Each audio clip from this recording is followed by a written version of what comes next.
Vamos a dar comienzo al estudio en nuestro libro de texto que hemos escogido para estudiar en estos martes, Efesios. Seguimos en el capítulo 3. Hoy vamos a estar comentando acerca de los versículos 14 al 21. Vamos a darle lectura y luego vamos a regresar a comentarlo. El apóstol Pablo está exaltando el amor de Dios y exhortándonos a nosotros a que podamos crecer en ese amor. Nuestra lectura bíblica estuvo, pues, pudiéramos decirle en el pasaje texto del amor, que es 1 Corintios capítulo 13. Es impresionante como Pablo mismo allí dice que no importa lo que hagamos, si fuera profecía, si entendiéramos los misterios, tuviéramos toda ciencia, todo conocimiento, es más, toda la fe del mundo, pero si no tenemos amor, nada somos. ¿Por qué nada somos? Porque es que el amor es la esencia del cristianismo. Dios es amor. Todo el evangelio es por la gracia del Señor. Es lo que el Señor pide de nosotros. Hoy vamos a aprender por qué pide de nosotros, porque nos ha capacitado para dar ese amor que Él nos pide que tengamos. Yo sé que dice la palabra que en los últimos días, por el aumento de la maldad, se va a enfriar el amor. Sí, hay veces es muy difícil, pues, manifestar ese amor hacia otras personas, pero yo siempre les digo, recuerden que nosotros tenemos mucho más. No podemos exigirle quizás y hablo de seres muy cercanos a nosotros, pueden ser parientes, seres queridos, vecinos, amigos, que no tienen a Cristo. No podemos esperar que se comporten como nosotros, porque simplemente no pueden. No tienen ese Espíritu Santo como fuerza y poder.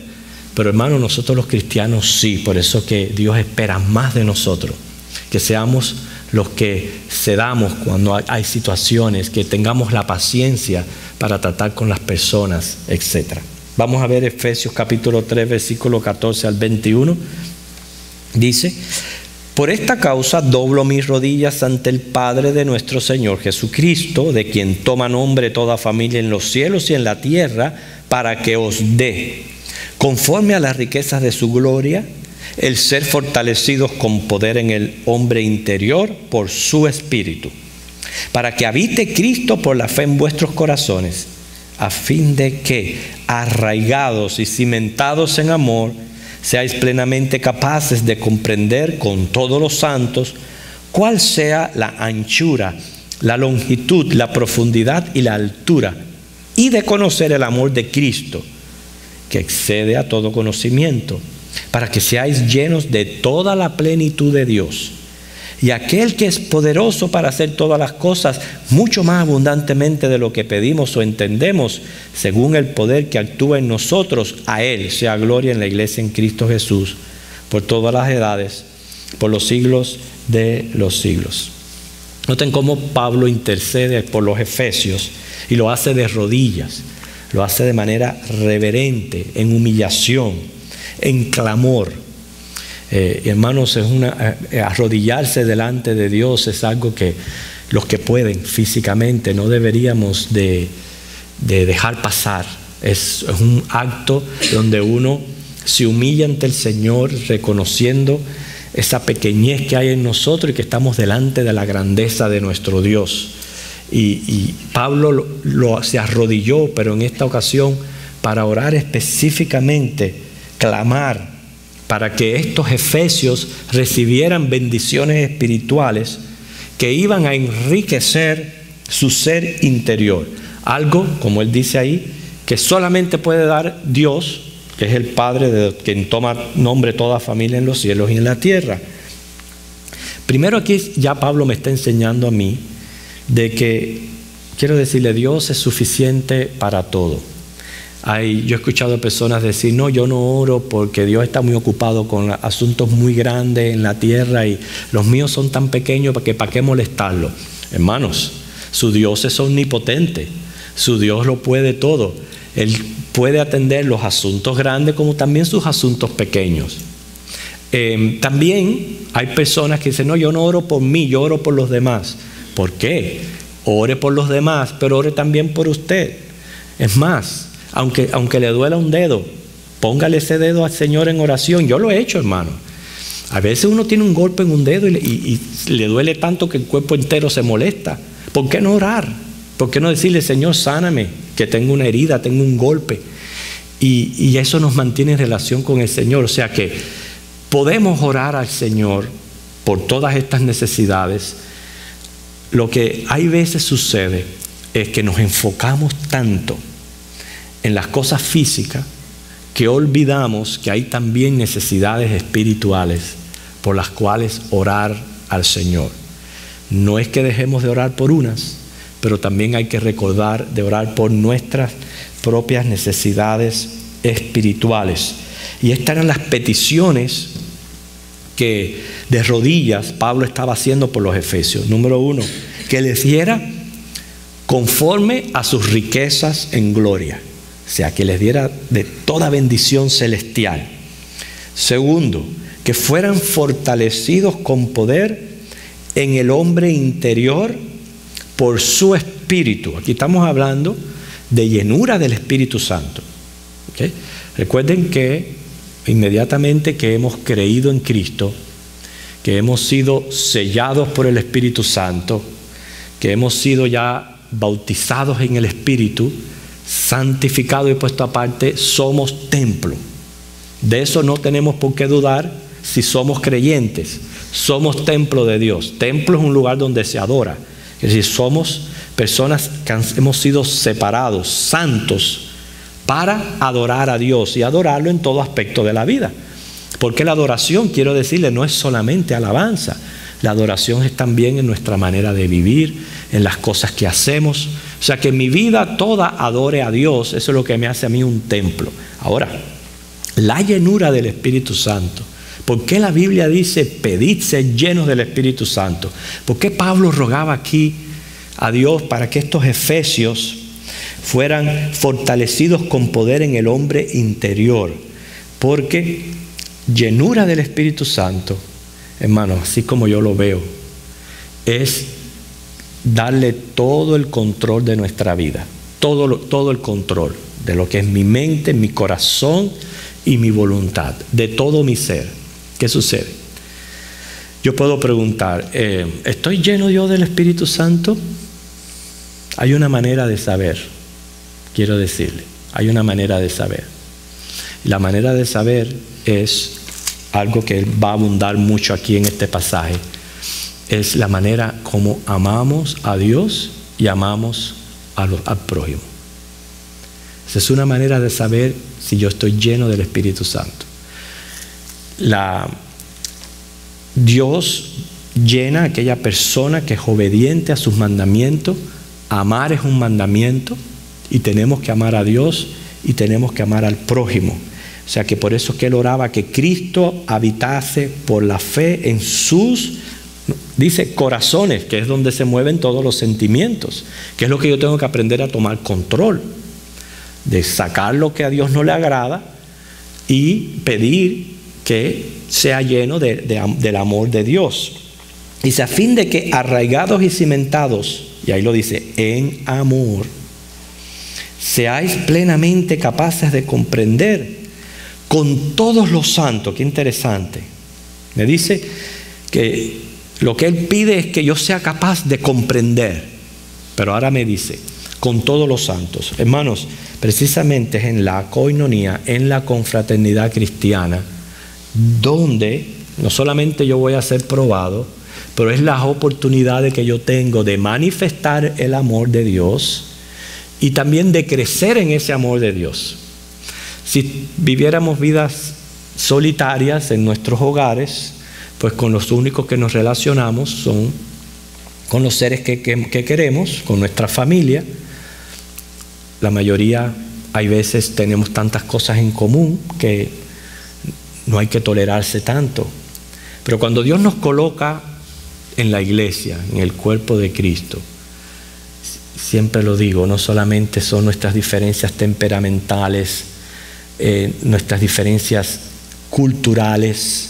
Eso es lo que hace que Dios se glorifique más en la unión y en la armonía y en la abundancia del amor. Por eso es que dice, con todos los santos. O sea, Dios me ha colocado a mí en su iglesia para que yo pueda manifestar este amor y también ser bendecido por el amor de los hermanos, porque es algo que va recíproco. Que sea ese amor el atributo que nos caracterice, el móvil de nuestras acciones, el fundamento de nuestros sentimientos, para tener la plena capacidad de esta comprensión. ¿Qué era lo que Pablo quería que ellos comprendieran? Bueno, dice aquí, presenta 4 medidas: anchura, longitud, profundidad, altura del amor de Cristo, que es el amor que excede a todo conocimiento. Fíjense que esto es tan importante que cuando en mí hay amor, ahí habla de la plenitud de Dios. Cuando dice la plenitud de Dios, es otra frase equivalente a ser lleno del Espíritu Santo. No quiere decir que yo soy una deidad, no quiere decir que yo soy un Dios, no. Es la plenitud de Dios habitando en mí y manifestándose en el fruto, que es el fruto del amor. Yo procuré algunos comentaristas para que nos ayudaran a entender estas dimensiones que hay aquí, a qué es lo que se está refiriendo, y tiene que ver, primero tiene que ver con el contexto de lo que se está tratando en el capítulo 3 de Efesios. Recuerden que el hilo de todo es Pablo hablándole a gentiles en cuanto a la relación con los judíos, que en los primeros años del cristianismo fue un poquito tensa y no fue fácil, y se necesitó mucho para que aquello se diera. No solamente que los judíos dejaran de mirar por encima a los gentiles, sino también que a los gentiles pues crecieran en su autoestima como hijos de Dios, que ellos no eran diferentes ni menos que los mismos judíos. Ese es el hilo, y ahora él lo trae aquí a lo que es la práctica del amor entre los creyentes. Según el comentario Matthew Henry, lo que Pablo quiere que conozcamos son las dimensiones del amor de Cristo. Quiere decir que debemos tener como base para amar la manera como Cristo nos amó. Hay veces las personas dicen, no, porque yo no puedo perdonar. Sabemos que ese es uno de los obstáculos para uno poder manifestar el amor hacia otra persona. No, yo no puedo perdonar, porque no entienden qué es un perdón. Hay veces piensan de que un perdón es olvidar, y como es imposible que la mente olvide, pues creen que no pueden dar el perdón. Usted sabe que perdonar es tan simple como no tenerle en cuenta un agravio a otra persona. Eso es perdonar. No es olvidarlo, es no tenérselo en cuenta. Eso es lo que es perdonar. Y es lo que el Señor nos pide, es lo que recibimos del mismo Cristo, que Él manifestó su amor hacia nosotros. Cuando habla aquí de estas dimensiones, según Él expresa la medida completa de un objeto. Largura es su amor que se extiende a través de todas las épocas, desde la eternidad hasta la eternidad. Repito, este es concepto del comentarista Matthew Henry. Esa es la manera como él visualiza estas dimensiones, como que la largura es el amor que se extiende a través de todas las épocas. La anchura es ese amor que se extiende a la gente de todas las nacionalidades sin hacer acepción de personas. La altura es a la que nadie puede alcanzar o llegar, de la que ninguna criatura nos puede arrancar. O sea que este amor es infinito. Profundidad, dice el que es tan honda que no se puede sondear ni agotar, que es algo tan seguro que tenemos en esta vida, que es el amor de Dios. Pero hay otros comentaristas que tienen diferentes opiniones. Por ejemplo, Jamison Fawcett Brown, él dice que más bien estas dimensiones, y quizás él está teniendo en cuenta que se está hablando de la plenitud de Dios, de la llenura del Espíritu Santo, dice que estas dimensiones completas, las dimensiones completas del templo espiritual, que somos nosotros los creyentes, para referirse a anchura, da a entender al amor de Cristo que abarca todo el mundo, longitud, que se extiende por todas las edades, profundidad, la sabiduría que no puede sondear ninguna criatura, y altura, que sea fuera del alcance de algún enemigo que quiera privarnos de él. O sea, son interesantes los comentarios que ellos hacen. Guillermo Hendrickson, él enfatiza las dos palabras que hay ahí en el versículo 17, cuando dice arraigados y cimentados.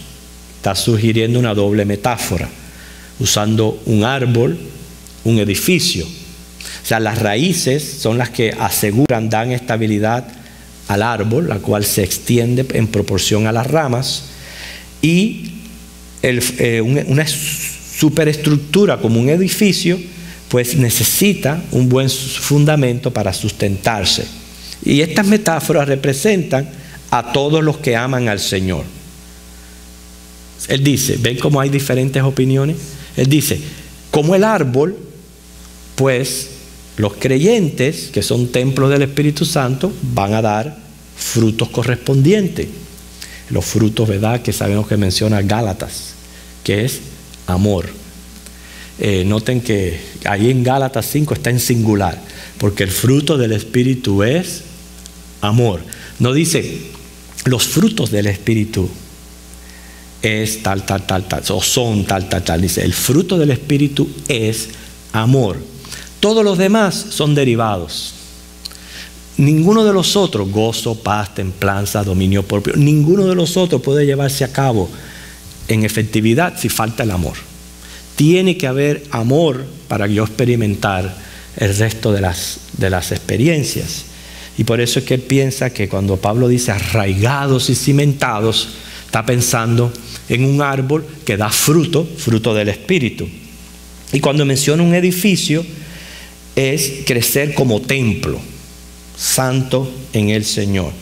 Que estas dimensiones se refieren a un conocimiento más bien experimental. Por eso dice, plenamente capaces de comprender.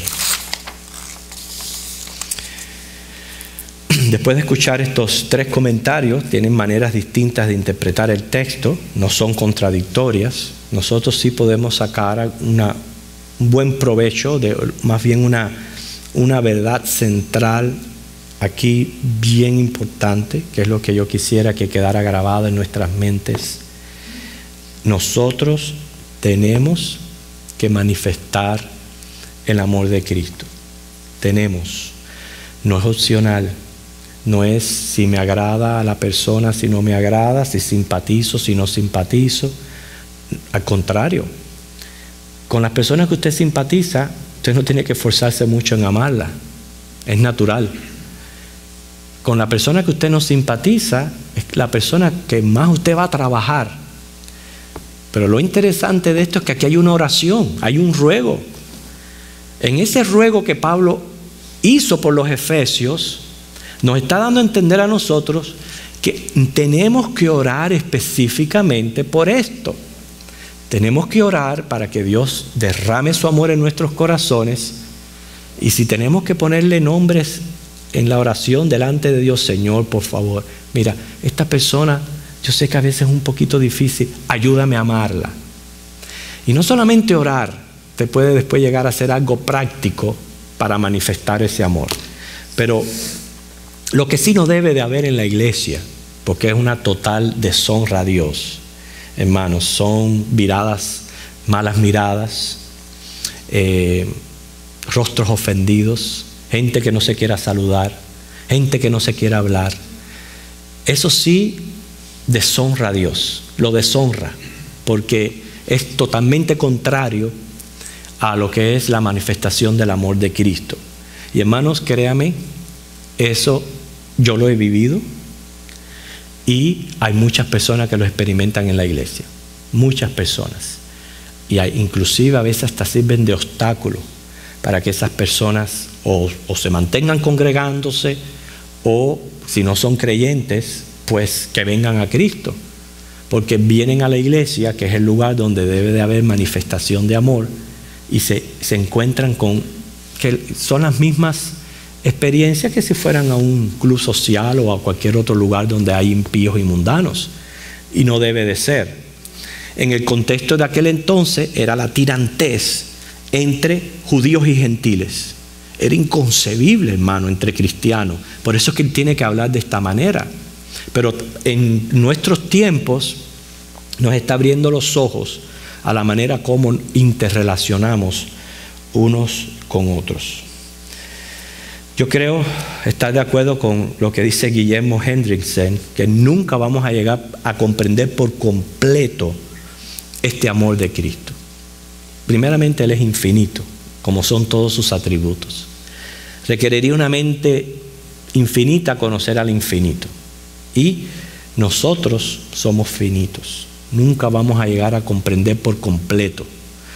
Pero según nuestra capacidad, que lo mantengamos siempre en nuestra mente. ¿Por qué? Dice 1 Corintios 13:13, permanecerán la fe, la esperanza, el amor, pero el mayor de esto es el amor, es el mayor.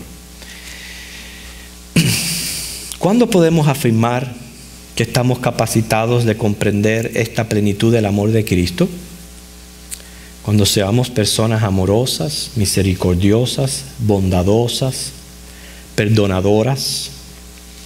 Cuando demos un poco de lo mucho que hemos recibido de parte de Dios. Cuando entendamos que es voluntad de Dios cumplir sus mandamientos, como dice bien claro Mateo 22, 37 al 40, amar a Dios, pero sobre todo amar al prójimo. Amar a Dios es fácil. Yo pienso que es fácil amar a Dios. ¿Quién no va a amar a Dios? ¿Quién no va a amar al que te ama, al que es un Dios bueno? Pero lo difícil es amar al prójimo. Eso sí es difícil. En eso sí hay que trabajar, en amar al prójimo. Por eso lo mínimo que yo puedo hacer, lo mínimo para honrar la palabra de Dios es, como Pablo hacía, caer de rodillas y orar. Si yo soy una persona, todos nos conocemos nuestros temperamentos, conocemos nuestro carácter, como dijeran los colombianos, lo que nos saca la piedra. Conocemos lo que hay aquí adentro cuando miramos a otras personas, qué es lo que provocan, qué sentimientos provocan en nosotros. Provocan amor, provocan simpatía o provocan rechazo. Eso nosotros no lo conocemos.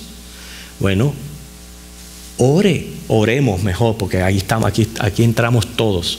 Oremos para que el Señor nos dé un corazón limpio, un corazón donde abunde su amor en nosotros. Cuando hablamos de la anchura del amor de Cristo, sabemos que su amor lo abarca a todo. Qué importante mensaje para aquellos efesios que quizás se sentían menos que los judíos. Y cuando Pablo les habla aquí de la anchura del amor de Cristo, les estaba diciendo, ustedes también están incluidos, todos, porque sabemos que Dios bendijo, no solamente aún en aquella promesa dada a Abraham, a todas las familias de la tierra. Entonces yo aprendo de esta dimensión de lo que es la anchura, que sabemos que Dios ama a todo el mundo. Recuérdense que por amar a todo el mundo, su deseo es que sean salvos. No quiere decir que va a ser así, pero como Él ama, su deseo es que sean salvos. Y Él manifestó ese amor en la cruz del Calvario. Me enseña a mí que debo de ser una persona que no puedo hacer acepción de personas. Una y otra vez en este estudio de Efesios hemos atacado el hecho del racismo. Estuvimos viendo una película recientemente que se la recomiendo. ¿Cuál es la película, Marta? ¿Cómo? No te oigo. The Help. No sé, ¿quiénes la han visto? The Help. Pues si la pueden obtener, obténganla y véanla. Tiene un mensaje tremendo. Y pasó en este país.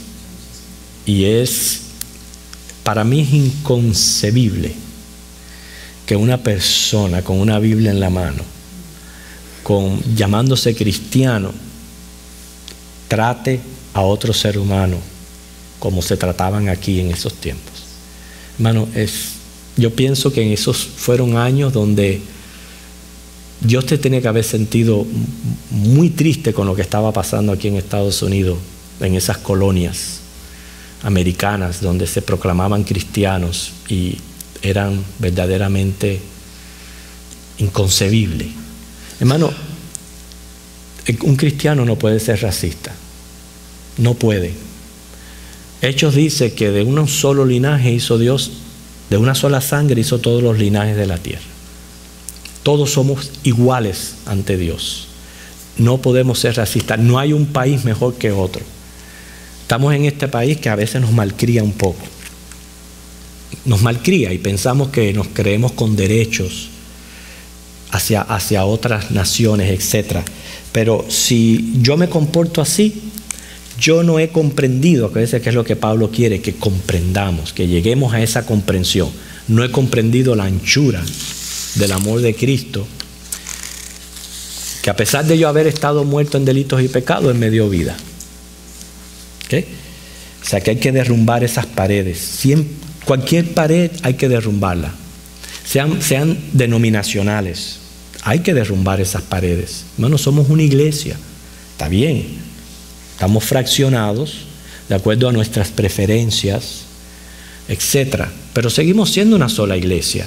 Lo que no podemos es construir paredes entre nosotros. Inclusive, estamos conscientes de las diferencias doctrinales que hay hasta en las mismas personas que se congregan en una misma iglesia. Tampoco deben de ser paredes. Todo eso tenemos que derrumbarlo si queremos comprender la anchura del amor de Cristo. La longitud, podemos pensar en el tiempo que se ha manifestado este amor a través de todos los tiempos, no solamente en el Nuevo Testamento, en el Antiguo Testamento. Dios ha estado manifestando su amor desde que la misma pareja cayó, cuando los buscó, cuando allí les dio promesa, cuando allí cubrió su desnudez. Eso fue acto de amor. Fue acto de amor la iniciativa, el llamado de Abraham, la iniciativa de la construcción del tabernáculo para habitar en medio del pueblo. Fueron actos de amor una y otra vez cuando el pueblo provocaba a Dios a ira que ya los quería eliminar. Sin embargo, aquella ira se apaciguaba, volvía a brindar amor a aquel pueblo. Así que cuando hablamos de la longitud del amor de Cristo, podemos pensar en todo el tiempo en que Dios ha estado manifestando su amor. ¿Qué me enseña a mí en cuanto a esto? Yo no puedo ser de una manera hoy y mañana otra. Yo no puedo hoy portarme bien y mañana portarme mal. No, si yo voy a decidir glorificar y agradar al Señor, yo tengo que ser igual todo el tiempo.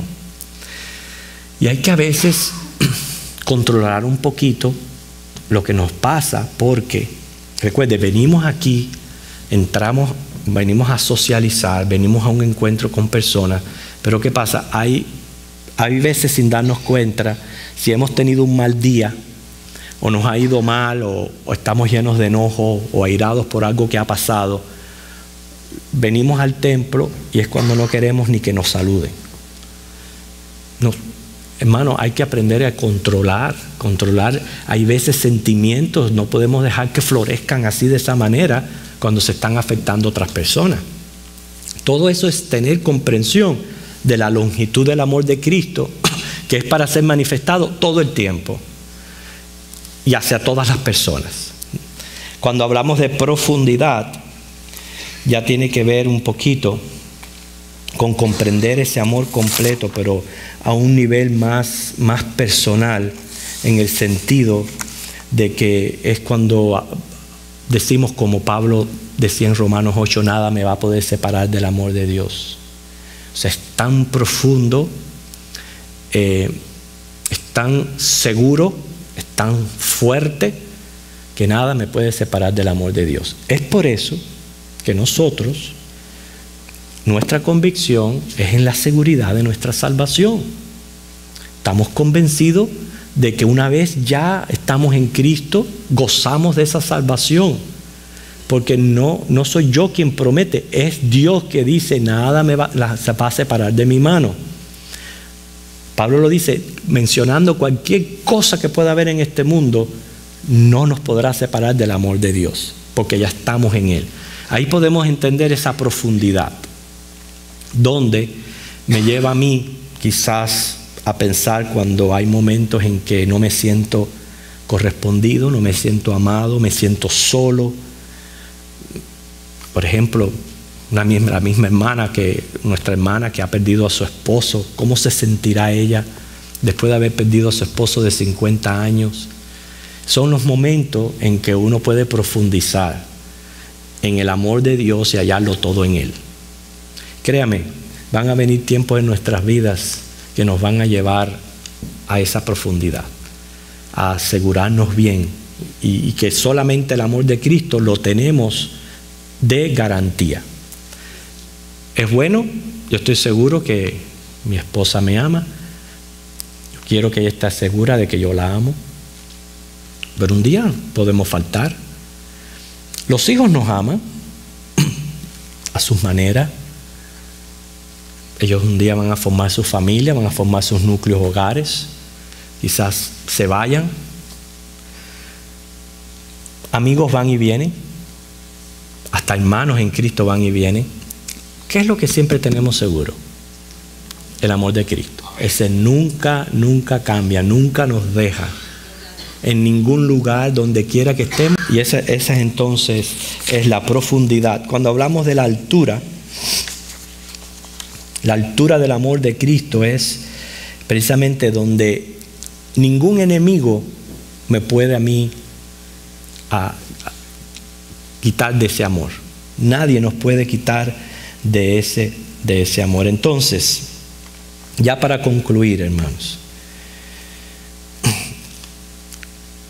aquí se está tratando de algo muy importante, que es plenitud de Dios, llenura del Espíritu Santo. Cuando estamos llenos del Espíritu Santo, sí va a haber gozo.